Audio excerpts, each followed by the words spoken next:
Good morning students, I am Dr. Priyanka Bhalana and welcome to my YouTube channel Royal Educational Services। जैसे कि आज हम लेके आए हैं 12th क्लास का 10th चैप्टर वेक्टर अलजेब्रा। आज हम बात करेंगे वेक्टर अलजेब्रा की, ठीक है, कि वेक्टर्स क्या होते हैं। हमारे मैथमेटिक्स की बात करें या फिजिक्स की बात करें तो इसमें स्केलर और वेक्टर क्वांटिटी, दो ही क्वांटिटी ये होती है, स्केलर और वेक्टर। अभी जो हम चैप्टर कर रहे हैं ये है वेक्टर अलजेब्रा। वेक्टर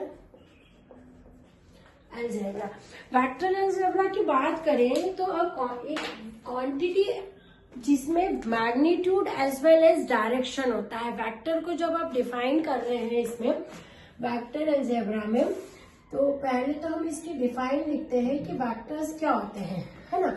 वेक्टर्स यानी a quantity that has magnitude as well as direction is called a vector. आपको लिखना है a quantity that has magnitude as well as directions, है ना। जिसमें मैग्नीट्यूड हो और डायरेक्शन हो उसको आप क्या बोलते हो, इज कॉल्ड वेक्टर। सबसे पहले आप उसकी डेफिनेशन याद रखिए कि वो क्वांटिटी जिसका मैग्नीट्यूड होता है और डायरेक्शन होता है उसको आप वेक्टर कहते हैं। इट इज डिनोटेड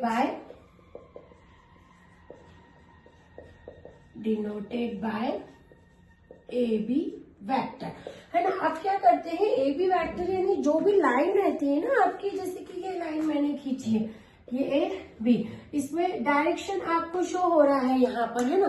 तो जो वेक्टर है ना उसको नोटेशन भी ऐसी होती है कि वो लाइन और उसके ऊपर एक एरो बना रहता है। ये जो एरो है ना ये उसका डायरेक्शन शो करता है। अब यदि यहाँ पर कभी ऐसा कुछ देके रखा है, कोई दूसरा एक आपको वेरिएबल देके रखा है, तो उस समय आप उसको उस पे भी ये लाइन करके वेक्टर को डिनोट करते हो कि जैसे ए वेक्टर यानी आप इस लाइन की बात कर रहे हो। तो वेक्टर को जब भी डिनोट करते हैं ना तो उसके ऊपर एरो लगाना बहुत जरूरी रहता है। ये जो एरो रहता है यही वेक्टर की पहचान है कि हाँ ए बी वेक्टर की बात हो रही है, या फिर इस लाइन का नाम यदि ए है तो ए वेक्टर की बात हो रही है। मतलब अब आपकी पहचान इस वेक्टर की एक एरो है, उसके सिर पे, उस लाइन का नाम के सिर पे आपको जो है एरो लगाना। तो वो क्वांटिटी जिसका मैग्नीट्यूड होता है एज वेल एज जो डायरेक्शन भी शो करती है उसको आप वेक्टर कहते हो। It is denoted by A B vector. यदि यहाँ कोई दूसरा वेरिएबल या नाम हो तो आप उसको क्या, उस नाम से आप डिनोट कर सकते हो।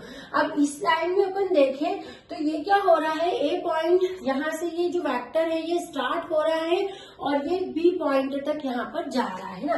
तो ये जो पॉइंट इसका रहता है जहां से ये स्टार्ट होता है इसको आप बोलते हो इनिशियल पॉइंट, है ना। और ये यहाँ पर जा रहा है जहां तक उसको आप बोलते हो टर्मिनल पॉइंट, ठीक है।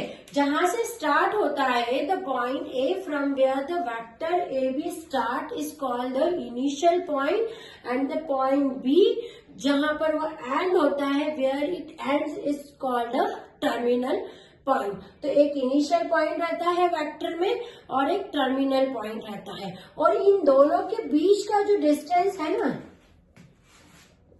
Distance between initial point and terminal point, इन दोनों के बीच का डिस्टेंस, है ना। जहां से वेक्टर शुरू हुआ है उसको क्या बोलते हैं, इनिशियल पॉइंट, और जहां पर ये एंड होता है उसको बोलते हैं टर्मिनल। तो इन दोनों के बीच का जो डिस्टेंस रहता है ना, distance between the initial point and the terminal point जो रहता है उसको आप बोलते हो इज कॉल्ड मैग्नीट्यूड। आई बात समझ में। ये जो मैग्नीट्यूड लिखा है ये क्या होता है, is called magnitude and it is denoted by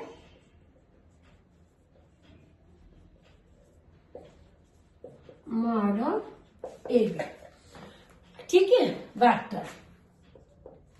initial point से एंड पॉइंट मतलब टर्मिनल पॉइंट तक का जो डिस्टेंस है उसको क्या बोलते हो, magnitude, and it is denoted by mod of A B vector. अब यदि इसका नाम है तो वो ए वेक्टर। ठीक है, अब जो एरो यहां पर है इट शोज द डायरेक्शन, यहां लिख देंगे एरो शोज द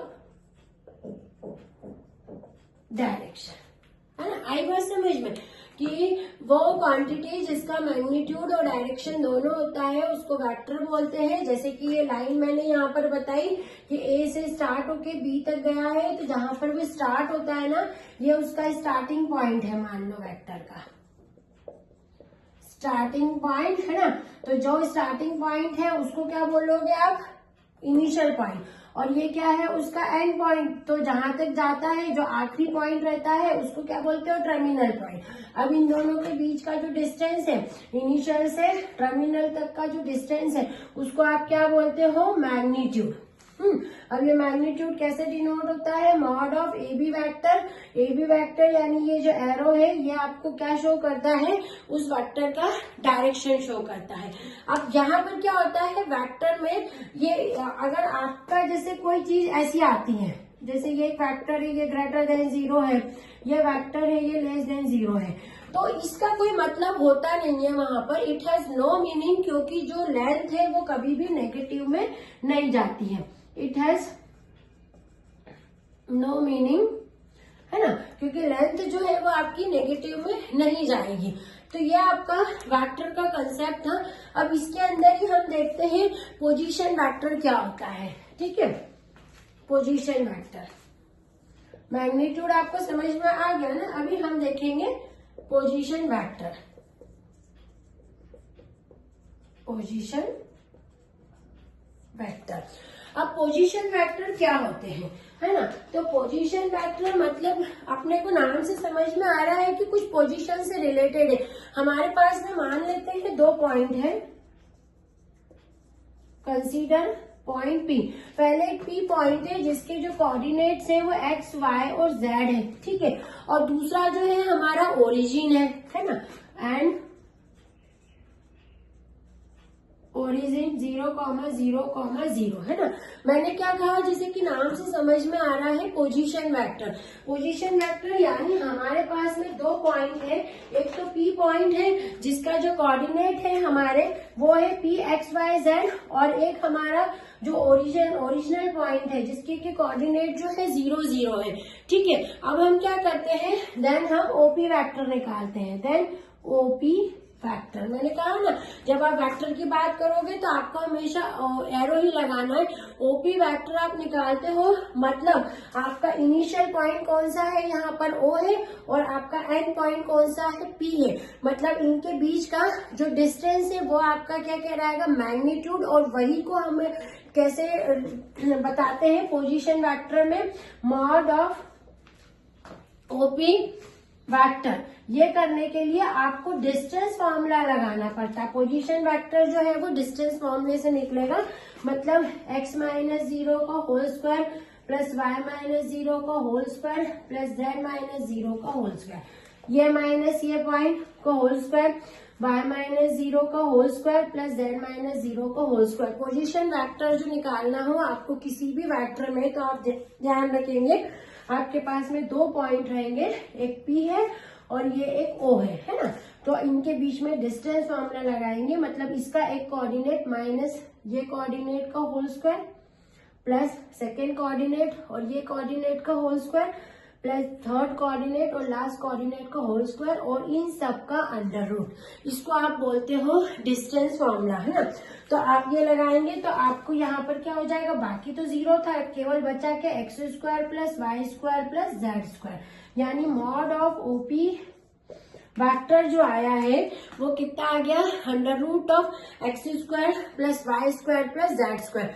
तो ये जो मैंने आपको बताया है ये पोजीशन वेक्टर निकालने का फॉर्मूला है हमारे वेक्टर में, जब हमको दो जो पॉइंट है वो गिवन है। तो ये बिल्कुल बेसिक मैंने आपको वेक्टर का बताया है कि वेक्टर क्या होते हैं। फिर मैं एक्सप्लेन कर देती हूँ कि वो क्वांटिटी जिनका magnitude as well as direction होता है वो वेक्टर्स कहलाते हैं। इसको डिनोट ए बी, ऊपर एरो, इसको पढ़ते कैसे हैं, ए बी वेक्टर।